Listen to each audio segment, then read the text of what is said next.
بسم الله الرحمن الرحيم. فلما فصل طالوت بالجنود قال إن الله مبتليكم بنهر فمن شرب منه فليس مني ومن لم يطعمه فإنه مني إلا من اغترف غرفة بيده فشربوا منه إلا قليلا منهم فلما جاوزه هو والذين آمنوا معه قالوا لا طاقة لنا اليوم بجالوت وجنوده قال الذين يظنون أنهم ملاقو الله كم من فئة قليلة غلبت فئة كثيرة بإذن الله والله مع الصابرين. ولما برزوا لجالوت وجنوده قالوا ربنا أفرغ علينا صبرا وثبت اقدامنا وانصرنا على القوم الكافرین. پھر جب طالوت لشکروں کو لے کر شہر سے جدا ہوا تو اس نے کہا بے شک اللہ تمہیں ایک نہر کے ذریعے آزمانے والا ہے، تو جو اس نہر سے پانی پیے گا وہ میرا نہیں ہے اور جو نہ پیے گا وہ میرا ہے، سوائے اس کے جو ایک چلو اپنے ہاتھ سے بھر لے. تو ان میں سے تھوڑے سے لوگوں کے علاوہ سب نے اس نہر سے پانی پی لیا. پھر جب طالوت اور اس کے ساتھ والے مسلمان نہر سے پار ہو گئے تو انہوں نے کہا ہم میں آج جالوت اور اس کے لشکروں کے ساتھ مقابلے کی طاقت نہیں ہے.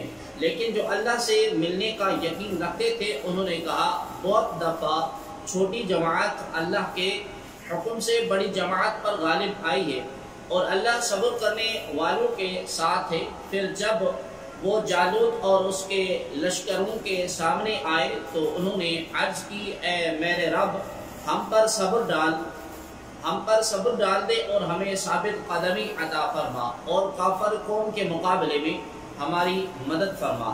فلما فصل طالوت بالجنود، پھر جب طالوت لشکروں کو لے کر شہر سے جدا ہوا. اب جس جہاد کا تذکرہ چلتا آ رہا ہے اس کے واقعات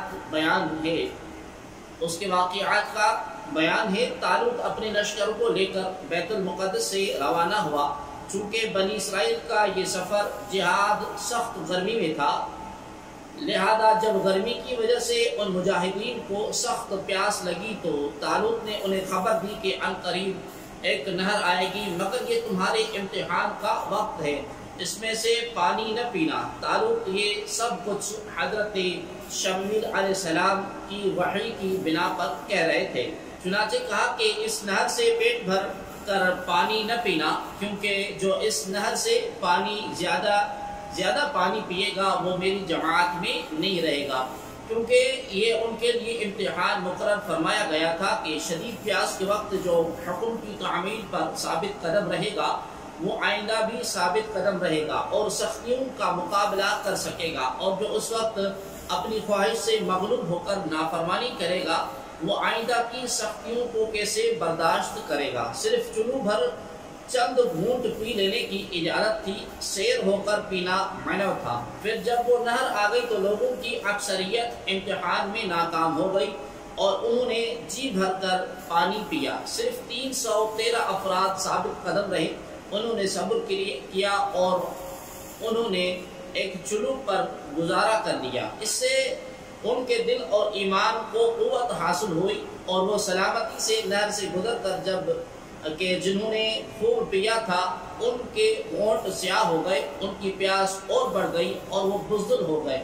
اور جب انہوں نے جالوت کے لشکر کی کثرت اور طاقت کو دیکھا تو کہنے لگے کہ آج تو ہم ان جالوت اور اس کے لشکر کے ساتھ نہیں لڑ سکتے، لیکن ان لوگوں کے برعکس لقائے ربانی اور رضا الہی کے مشتاق بندوں نے عرض کی کہ ایسا تو کتنی مرتبہ ہوا کہ چھوٹا گروہ اپنے بڑے سے بڑے گروہ پر اللہ تبارک و تعالیٰ کے حکم سے غالب آ جاتا ہے. اللہ تبارک و تعالیٰ تو صبر کرنے والوں کے ساتھ ہیں. چنانچہ پھر جب لشکر آمنے سامنے آئے تو لشکر مومنین کے ثابت قدم مجاہدوں نے بارگاہ الہی میں دعا کی کہ اے اللہ ہمیں دشمن کے مقابلے میں میدانی جنگ میں صبر کی توفیق دے اور ہمیں ثابت قدمی نصیب فرما اور کافروں کے مقابلے میں ہمیں اپنی حمایت اور نصرت عطا فرما. فہزموہم بإذن اللہ وقتل داود جالوت وآتاہ اللہ الملک والحکمت وعلمہ مما یشاء ولولا دفع اللہ الناس بعضهم ببعض لفسدت الارض ولكن اللہ ذو فضل علی العالمین۔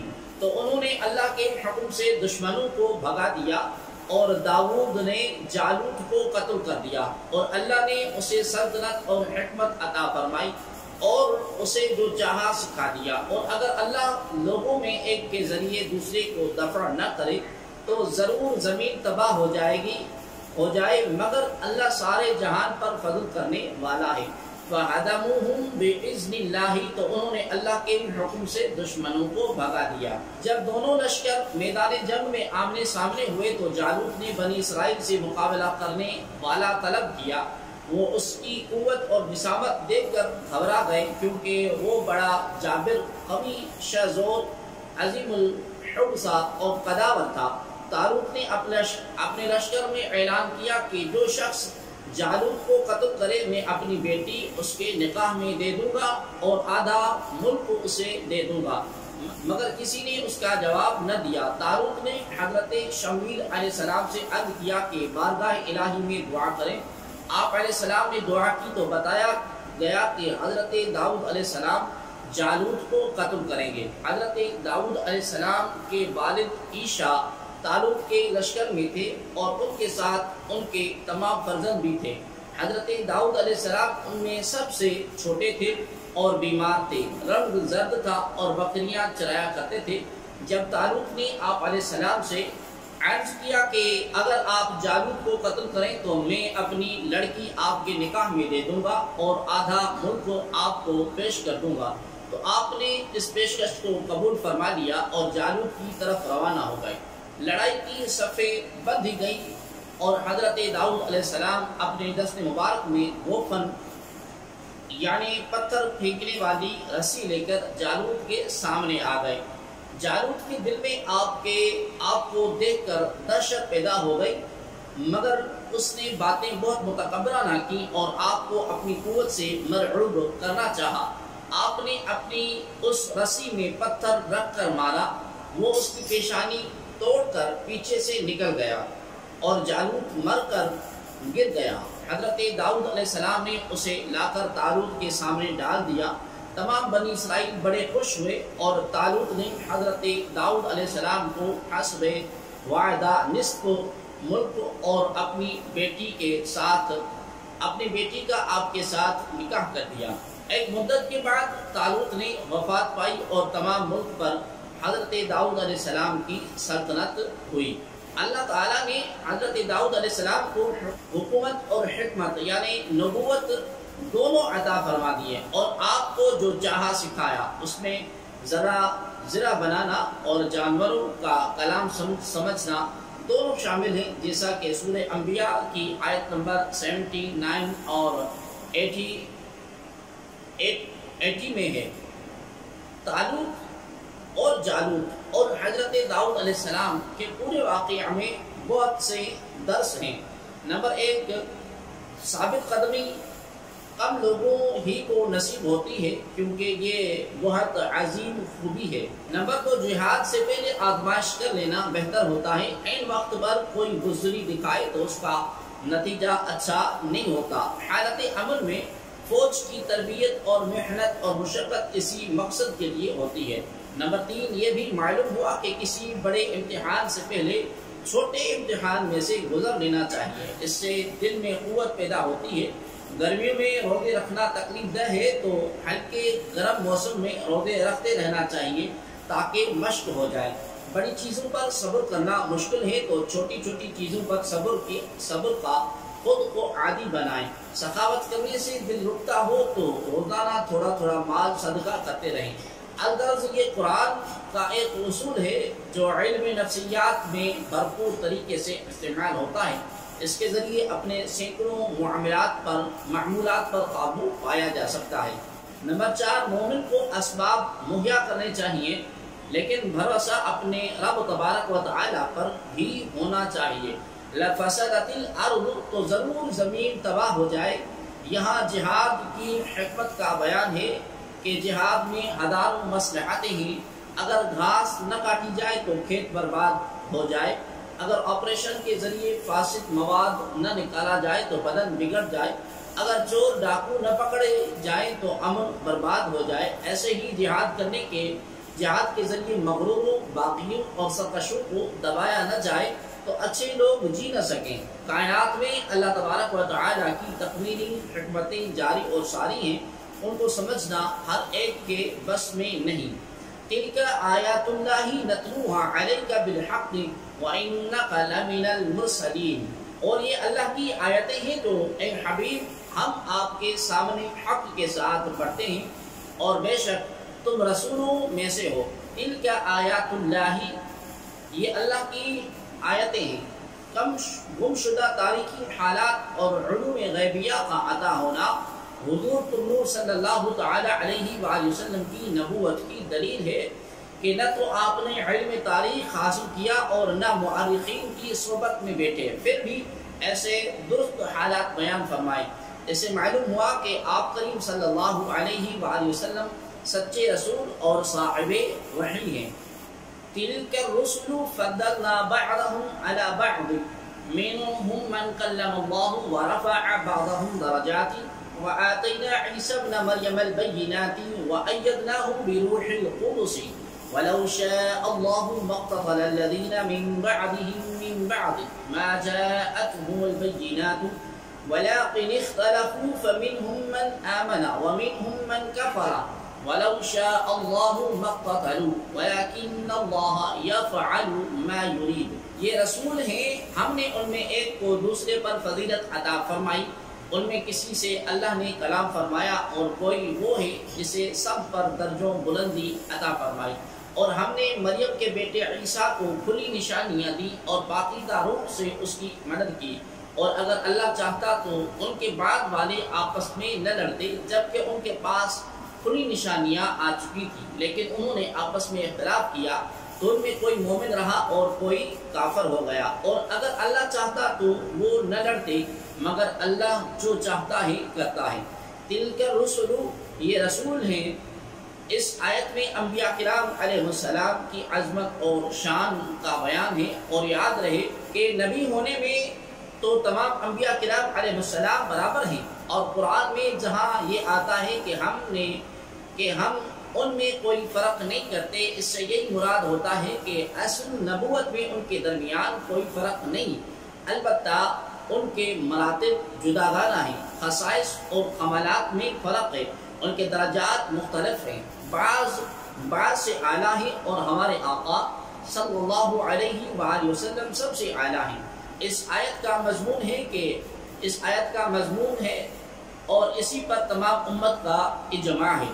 یہاں آیت میں بعض کو بعض سے افضل فرمایا گیا، اسے معلوم ہوا کہ یوں نہیں کہنا چاہیے کہ بعض سے ادنا ہیں، یہ عدل کے مطابق نہیں ہے۔ ناظرین محترم، جب انبیاء کرام علیہ السلام کے باہمی فضائل بیان کیے جائیں تو صرف وہ فضائل بیان کرے جو قرآن مجید، احادیث مبارکہ یا اولیاء اور محقق علماء سے ثابت ہوں، اپنی طرف سے گھڑ کر کوئی فضیلت بیان نہ کی جائے، اور ان فضائل کو بھی اس طرح بیان نہ کیا جائے جس سے معاذ اللہ کسی نبی علیہ السلام کی تحقیر کا پہلو نکلتا ہو۔ اس آیت میں جملہ انبیاء کرام علیہ السلام میں سے بطور خاص 3 انبیاء کرام علیہ السلام کا ذکر فرمایا گیا۔ ایک حضرت موسیٰ علیہ السلام، جن سے اللہ تبارک و تعالی نے کوہ طور پر بلا واسطہ کلام فرمایا، جبکہ یہی شرف سید الانبیاء صلی اللہ علیہ وآلہ وسلم کو معراج میں حاصل ہوا۔ دوسرے نبی جن کا اس آیت میں تذکرہ ہے وہ حضرت عیسیٰ علیہ السلام ہیں، جنہیں روشن نشانیاں عطا ہوئی، جیسے مردے کو زندہ کرنا، بیماروں کو تندرست کرنا، مٹی سے پرندہ بنانا، غیب کی خبریں دینا وغیرہ۔ نیز روح القدس یعنی حضرت جبریل علیہ السلام کے ذریعے آپ علیہ السلام کی تاکید کی گئی، جو ہمیشہ آپ کے ساتھ رہتے تھے۔ تیسری وہ ہستی جن کے بارے میں فرمایا کہ کسی کو ہم نے درجوں بلندی عطا فرمائی، اور وہ ہمارے آقا و مولا و ملجا و ماوا حضور نور صلی اللہ تعالی علیہ وآلہ وسلم ہیں۔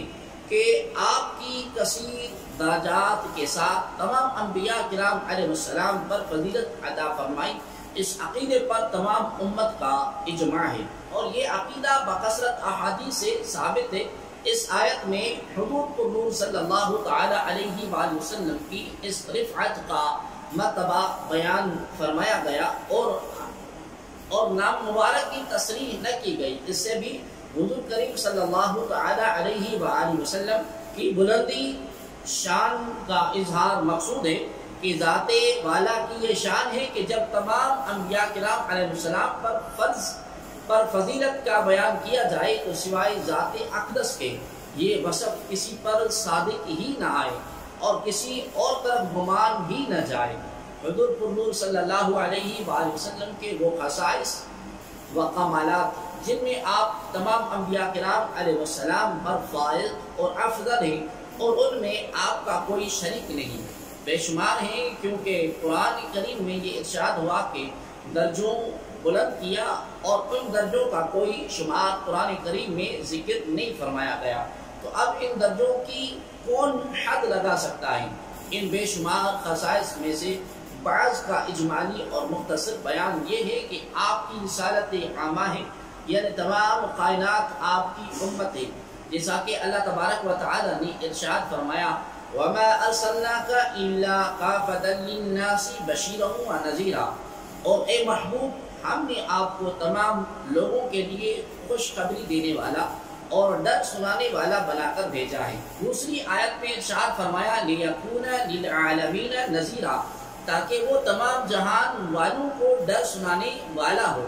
مسلم شریف کی حدیث میں ارشاد ہوا ارسلت الى الخلق کافہ، میں اللہ تبارک و تعالیٰ کی تمام مخلوق کی طرف رسول بنا کر بھیجا گیا ہوں، نیز آپ پر نبوت ختم کی گئی۔ قرآن پاک میں آپ کو خاتم النبیین فرمایا گیا۔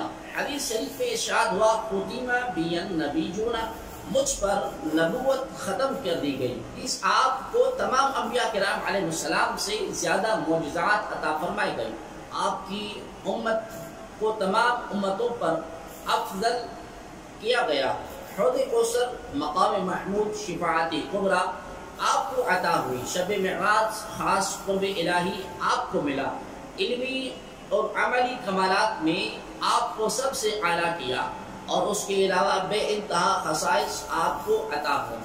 اعلیٰ حضرت عظیم البرکت مجدد و دین و ملت الشاہ سیدی امام احمد رضا خان فاضل بریلوی رحمۃ اللہ تعالی علیہ نے تمام انبیاء کرام علیہ السلام پر حضور پر صلی اللہ علیہ وآلہ وسلم کی افضلیت اپنی کتاب تجلی الیقین بان نبینا سید المرسلین، یعنی یقین کا اظہار اس بات کے ساتھ کہ ہمارے نبی صلی اللہ علیہ وآلہ وسلم تمام رسولوں کے سردار ہیں، 10 آیتوں اور اس 100 حدیثوں سے ثابت کیے ہیں، 100 حدیثوں سے ثابت کیے ہیں۔ یہ فتاوی رضویہ کی 30ویں جلد میں موجود ہے، اس کا مطالعہ فرمائیں، آپ کا ایمان تازہ ہو جائے گا۔ اعلیٰ حضرت عظیم البرکت مجدد و دین و ملت الشاہ سیدی امام احمد رضا خان فاضل بریلوی رحمۃ اللہ تعالی علیہ کیا خوب فرماتے ہیں، خلق سے اولیاء، اولیاء سے رسول، اور رسولوں سے اعلیٰ ہمارا نبی، ملک کونین میں انبیاء تاجداروں کا آقا ہمارا نبی۔ وَلَوْ شَاءَ اللَّهُ، اور اگر اللہ چاہتا انبیاء کرام علیہ السلام کے معجزات کے بعد بھی ان کی امتیں ایمان اور کفر میں مختلف رہی، یہ نہ ہوا کہ تمام امت مطیع اور فرما بردار ہو جاتی، یہ اللہ تبارک و تعالیٰ کا نظام حکمت ہے۔ اگر وہ چاہتا تو کوئی بھی آپس میں نہ لڑتا، لیکن اللہ تبارک و تعالیٰ جو چاہتا ہے کرتا ہے، اس کے ملک میں اس کی مشیت کے خلاف کوئی کچھ نہیں کر سکتا، اور یہی خدا کی شان ہے۔ ہمیں صرف یہ حکم ہے کہ اللہ تبارک و تعالیٰ کے حکم پر سر تسلیم خم کریں، اور جو اس نے فرمایا ہے اس کے مطابق عمل کریں۔